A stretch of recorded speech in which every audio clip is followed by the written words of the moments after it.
In this video, we're going to be taking a look at how you add mixed numbers. Now, I want you to write these steps down in your notes. The first thing you will need to do is you want to make the equivalent fractions if you need to. Also, after you do that, you want to add the fractions first. Then you want to add the whole numbers. Then finally, just as always, you always want to write your answer in simplest form. So today we're going to be mixing it up with adding mixed numbers. So we're going to take a look at adding 3 1/6 plus 5 2/3, and I just want you to follow along as I walk you through this. So my first thing I need to do is I need to find an equivalent fraction. So what I'm going to do is I'm going to find a least common denominator of 3 and 6. Now I'm going to start with 3 first, and I'm going to start writing multiples down of 3. 3, 6. Now this is a shortcut I talked about before. Whenever one of your multiples is the actual number of the other denominator, that's going to be your least common denominator, or LCD. So I know that 6 is going to be my common denominator, so 3 1/6 I can just rewrite as 3 1/6, just like this. And then my 5 2/3, whenever we're changing the fraction, the whole number still stays the same.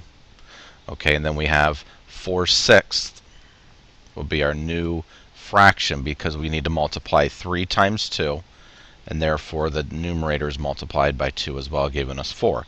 Now we just add the fraction first. We add the numerators. 1 and 4 will give me 5. And we know with adding fractions, the denominators stay the same. And then we just simply add our whole numbers together. 3 and 5 will give me 8 for an answer of 8 5/6. Now let's take a look at the next problem. We have 3 1/4 plus 2 7/8. Now the first thing we will need to do is find the least common denominator.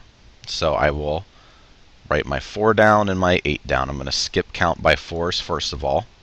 4, 8, and once again, just like in the previous video, or even the previous problem, whenever I write the actual denominator within my multiple, I know that's going to be my least common denominator.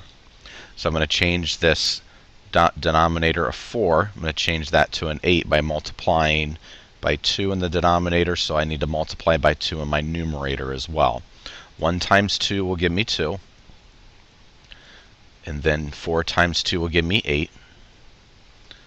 So I have 3 2/8 plus 2 7/8. Now the first thing I will need to do is add my 2/8 plus 7/8. Now 2/8 plus 7/8, this is going to be a little tricky, will actually give me 9/8. Now we need to think about, what do we do with 9/8? Same thing you do whenever you have a number that's greater than 9 in the ones place or the tens place and so on. You just carry it over to the next place value. Okay, so what we need to do, we need to change this 9/8 to a mixed number. Okay, we know the steps to do that, and that will give me 1 1/8. Okay, so what I do now is I keep my fraction the same, and I'm just going to simply add my 3 and 2 to my 1. Okay, so I can even write this out over here. 3 plus 2 plus 1, and that's going to give me a total of 6. I'm going to write this underneath here, kind of running out of room here. 6. So I add all my whole numbers here, and then my fraction just stays the same for 6 1/8. Okay, so once again, you add your fractions regularly together. You have an improper fraction, you change that to a mixed number. This fraction stays the same. You can see my 1/8 stayed the same, and then we just add our whole numbers together for 6 1/8. Now what I want you to do is get out your math journal and pencil and do these next two problems with me. Okay, so the first step, I want you to write the problems down in your math journal. And we need, first of all, we need to see if the denominators are equal, and these are equal denominators, common denominators. So pretty simple here. We don't even need to rewrite anything. We just need to add the fractions together first. So 3 and 3 will give me 6. My denominator is going to stay the same. Okay, now we have 6/4. All right, now 6/4, we need to change that to a mixed number, because that's an improper fraction, and that's actually going to equal 1 2/4. Then we can simplify my 2/4 to 1 1/2. So I'm going to rewrite it right underneath here, 1 1/2. Okay, now we've changed that to a mixed number. My next step, or our next step, is we're going to add these whole numbers together. 11 plus 7 will give me 18. Okay, now what I'm going to do is I'm going to add my 18 to 1 1/2. Now my fraction will stay the same. 1/2 will stay the same. And then I just simply add my whole numbers together. 18 plus 1 will give me 19. So 19 1/2 is my answer. So once again, change that improper fraction to a mixed number. You may need to simplify it. Then once you have your mixed number, you just add your whole numbers together, and then your fraction part of the mixed number will stay the same for 19 1/2. Okay, now we're going to take a look at 14 7/10 plus 12 3/15. My first thing I will need to do is find the least common denominator. So what we're going to do is write 10 underneath here and 15, write both denominators. And we're just going to simply write the multiples. We're going to do the first 5, 10, 20,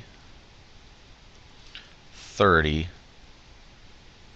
40, and then 50. After this, we have 15, 30, 45, 60, then finally 75.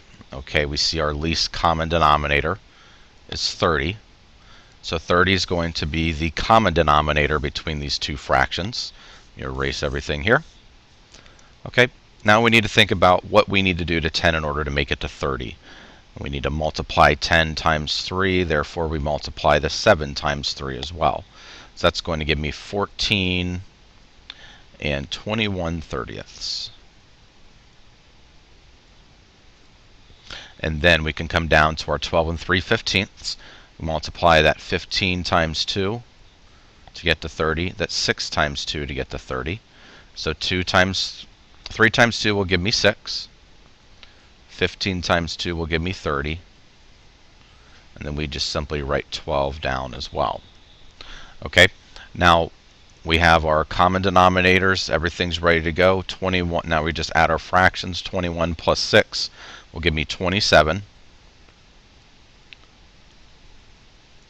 Denominator stays the same for 30. 27/30.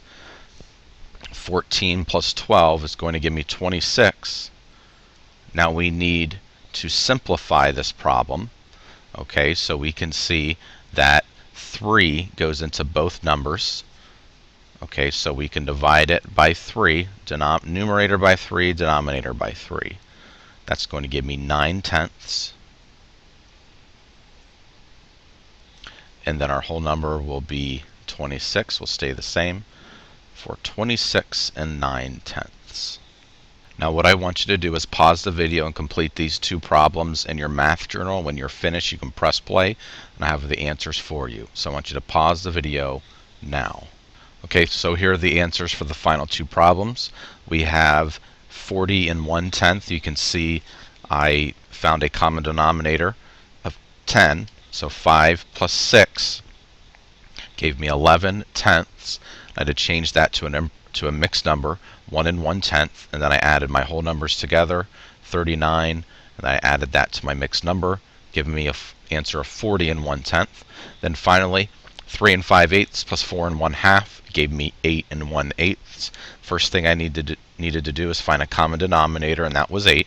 And then you can see I added 5 and 4, gave me 9. 5/8 plus 4/8 gave me 9/8, and then I had to change that improper fraction to a mixed number, 1 1/8. Then I added my whole number to that improper fraction, give me a grand total of 8 1/8. So this is how you add mixed numbers. If you have any questions about this concept, please come and see me.